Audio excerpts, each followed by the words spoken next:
On our book feature earlier, we had a conversation with Associate Professor at the University of Cape Town, David Prilliard, about his book titled Creativity Explained, From Music and Art to Innovation in Business. Well, you can also send us some of the books that you're reading or have read. And by doing that, you can find yourself joining us live in studio for our Sunday book review feature to talk about some of your favorite books. All you have to do is to email, Instagram or tweet us a picture and the relevant caption of your pick of the week, must read for 2018, your current read, and the one you are hoping was going to be great but turned out to be rather disappointing.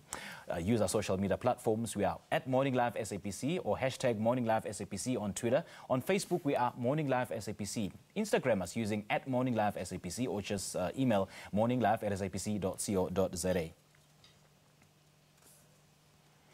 The world is changing with more voices demanding equality and better representation of all people in movies, TV, advertising, the corporate sector, music genres in the world. Now, hip-hop has always spoken out against social injustices, oppression and inequality. However, this was not extended to the females who have contributed immensely to this genre. I mean, the role women have played in the evolution of hip-hop seems to go unnoticed, and Castle Lite has set the record straight by highlighting their contribution at the Herstory concert, a first all-female hip-hop lineup in Africa. Now, this morning we are discussing women's undeniable impact in hip-hop culture, and we're joined by publicist Lerato Singadi, media personality Lee Kasumba, and producer Zandi Tisane.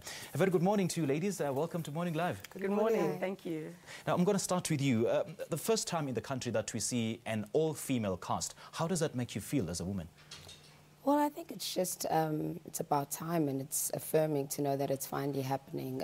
It's long overdue, and I think women's contribution to hip-hop and culture in general has long been ignored, and it's great that you have a brand as big as Castle Lite that's starting to, bring it into the mainstream. Lerato, why do you think that in 2018 we still need to attest women rappers or hip-hop artists as one of the best in the genre?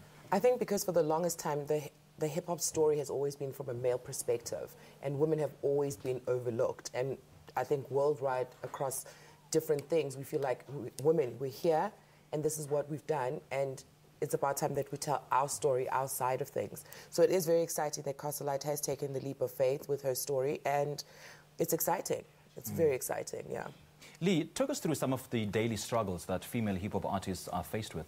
I think more than anything else, it's just being confident in your voice, because sometimes, when a woman says something versus when a man says something, it's very different. So if I take it, for example, out of a hip-hop context, if a woman says something and she, you work with somebody and then it just turns out as her being bossy, do you know what I mean? But then when a man says it, it's like, oh, he's confident. And a lot of research and studies have come through where that's concerned. And this is similar in the hip-hop genre. As a woman, you almost, for a long time, women have almost been objectified. And if a woman is confident in who she is, or she wants to dress a certain way or rap a certain way, she is meant to fall within a box. So at this time in history, this is what the women in hip-hop are. So globally now, if everybody says everybody has to be a Nicki Minaj type, but you look at the male genre and men in hip-hop, there's an array of them, so it's that whole thing of being able to be the kind of woman that you want to be, the kind of MC that you want to be more than anything else. So it's that struggle for being confident in who you are without playing within somebody else's box. True. Just last week on this very show, we had remarkable artists in the likes of Gigi Lamayne and Fifi Cooper. I mean, Fifi Cooper herself is no stranger in this genre. She just has, 3 summers under her belt in just 3 years in the industry. Gigi Lamayne, on the other hand, has been named Best Hip Hop Artist in 2012, 2013 in the South African Hip Hop Awards. But such accolades are not proportional to the kind of recognition that they are afforded in this industry. Why is that? Well, I think it's not confined to hip-hop. It's how, the world functions, women. It's not something you can blame hip-hop for. It's across all cultures, and it's across all genres. But I think we're just... we tend to look at hip-hop and accuse it of being particularly misogynistic against women, because it's such a literal genre. You say exactly how you feel, and it's a very direct form of communication. But I don't think it's fair to blame hip-hop for the problems of female subjugation that exists in the world, period. And hip-hop is just a representation of something that's happening in the world in general. So I think it's a vehicle for us to be able to address it, but I also don't think that it's the reason, it's not the cause for it. I think it's a much broader issue than just hip-hop. Yeah. Lerata, do you think it rather has to do with a subtle form of chauvinism? I mean, Nsigi Mazwai the other day wrote an open letter to the hip-hop community saying that, I mean, why do we have categories such as king of hip-hop, for instance? Why isn't there a queen of hip-hop? Why is it always king of hip-hop, meaning the best in the game?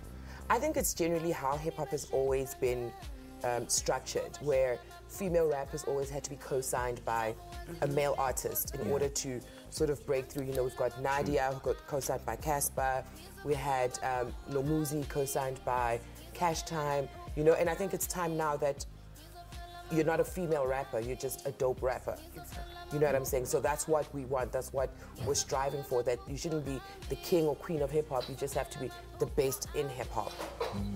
Yeah. She actually mentioned something very profound, a female artist being co-signed by a male artist. I mean, it now leads me to my next question, that why do we always have hip-hop, female hip-hop artists as the sidekicks? You never find a main act as a female in some of the festivals. That is true, which is why I think that this hip-hop Herstory is so important, you know, because we don't, it's not usual that you find, for example, a female artist who's the queen of it, who's co-signing a male, exactly like what Lerata said. So I think as the world changes, and like what Zandi said, as the world changes and women's voices are becoming more prominent and more powerful and more important, as we see movements happening globally, it just feels like this is exactly the right time and the right season for that to change.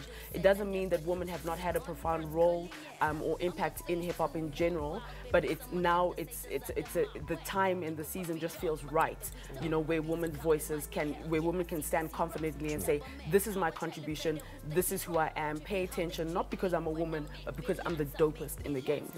True, absolutely. All right, hold your thoughts, ladies. We'll take a short break now. Let's go for coffee now, shall we? I mean, we're still in conversation with three ladies, who have intimate knowledge of the hip-hop industry, and we're discussing the kind of contribution that hip-hop female artists have on the industry.